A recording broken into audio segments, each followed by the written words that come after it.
Hello everyone, আসসালামু আলাইকুম। রমজান মাস খুবই সন্নিকটে চলে এসেছে। তো এই উপলক্ষে আমি তৈরি করেছি সবজি বল, যা আমাদের ইফতারিতে খুব কাজে লাগবে। যেমন পুষ্টিকর, তেমনি খেতেও সুস্বাদু। এটা তৈরি করার জন্য আমি এখানে কতগুলো সবজি নিয়েছি, সেগুলো আপনাদের দেখিয়ে দেব। প্রথমে দিয়েছি ফুলকপি, খুবই ছোট করে কেটে নিয়েছি। তারপর দিলাম বাঁধাকপি কুচি আর গাজর কুচি। কেউ চাইলে কিন্তু এখানে অনেক ধরনের সবজি দিতে পারে। তো আজকে আমি 3টা সবজি দিয়ে এটা তৈরি করব। তারপরে দিয়েছি পেঁয়াজ কুচি, কাঁচামরিচ কুচি, দিয়েছি সামান্য একটু হলুদ গুঁড়া, সুন্দর একটা কালার আসবে, লবণ স্বাদ মতো। তারপরে দিয়েছি ধনিয়া পাতা কুচি করে নিয়েছি, এবং আরও দিয়েছি 1/4 কাপ চালের গুঁড়া আর 1/4 কাপ ময়দা। এখন এগুলো সবগুলো ভালোভাবে মাখিয়ে নেব। আর দিয়েছি 1 চা চামচের মতো জিরা গুঁড়া। আর একটা বড় আলু সেদ্ধ করে নিয়েছি, একদম মিহি করে ম্যাশ করে নিয়েছি, সেটাও দিয়ে দিলাম। এখন ভালোভাবে সুন্দর করে মাখিয়ে নেব। কেউ চাইলে একটা ডিম দিতে পারে। তো বাইন্ডিংয়ের কাজ করবে এই আলু সিদ্ধ, এটা দিলে কিন্তু খুব ভালো হয়।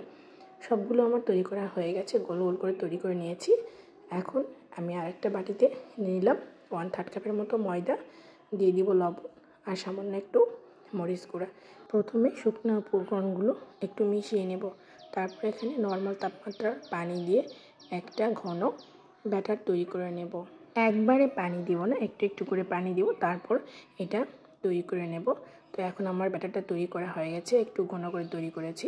এখন সবজি বলগুলো দিব আর এর মধ্যে আমি ডুবিয়ে নেব। একটা সবজি বল ডুবিয়ে নিলাম, এটা আমি একটা চামচের সাহায্যে তুলে নিচ্ছি। আর এখানে আমি নিয়েছি টোস্টের গুঁড়া, এর মধ্যে এগুলোকে আমি গড়িয়ে নেব। খুব আলতোভাবে গড়িয়ে নিতে হবে, তা না হলে এটা শেপটা নষ্ট হয়ে যাবে।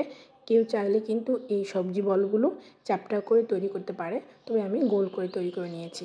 তো চুলে একটা ফ্রাই প্যান বসিয়ে দিয়েছি, তেল গরম হয়ে গেছে, একটু বেশি করে তেল দিতে হবে। এই তেলের মধ্যে বলগুলো আমি দিয়ে দিচ্ছি একটা একটা করে। যখন বলগুলোর কালার একটু বাদামি কালার হবে, তখন এগুলোকে উল্টে দিয়ে অপর সাইডেও বাদামি কালার করে ভেজে নেব।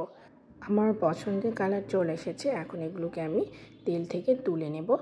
ভাজাটা একটু ডিপ হয়েছে, কেউ চাইলে আর একটু কম ভাজতে পারে। একটা টিস্যুর মধ্যে আমি এই সবজি বলগুলো তুলে নিচ্ছি, এক্সট্রা তেলগুলো ঝরে যাবে। একটা ভেঙে দেখিয়ে দেবো, এগুলো কিন্তু অসাধারণ হয়েছে খেতে, অবশ্যই ট্রাই করবেন। আল্লাহ হাফেজ।